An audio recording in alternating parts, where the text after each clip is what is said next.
На полнок завршува рокот за доставување на кандидатските листи за предвремените парламентарни избори закажани за 11 декември. Кандидатските листи ќе бидат разгледани и потврдени од членовите на Државната изборна комисија во рок од 48 часа од моментот на доставувањето, односно до недела на полнок. Жребувањето за редоследот на листите ќе се одржи на 20 ноември. На полнок завршуваат и роковите за јавниот увид во избирачкиот список за пријавување на државјаните на Република Македонија за гласање во странство и за обновување на избирачкото право на лицата со спорни записи по последните теренски административни проверки на избирачкиот список. На полнок истекува и рокот за доставување имиња на тројца кандидати од дијаспората, што за овие избори наместо во 3 ќе бидат во една изборна единица. Штипјани очекуваат кандидатите за пратеници на овие избори да бидат пред се честни луѓе кои ќе ги стават државните и интересите на граѓаните пред сопствените интереси. Како да ви кажам, секој сака да е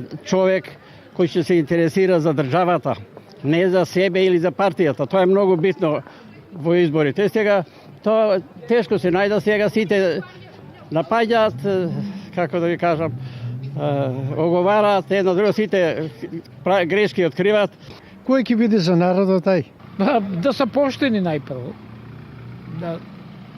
Да не се алчни. Да се меѓународно со народи и така. Пред се паметни луѓе, реалисти, кои мислат пошироко малце, не за собствените тие партиски интереси, да имат образование, да имат широки погледи. На денешен ден пред 26 години се одржаа првите слободни повеќе партиски избори во Македонија. Поозрасните граѓани гласањето на првите избори го паметат како свечен чин. Тоа беше еуфорија, ентусијазам голем. После толку години Македонија самостојна. Македонија беше како република во склоп на Југославија, на СФРЈ. Меѓутоа како самостојна и многу се очекуваше од тоа. Меѓутоа реалноста е малку подруга.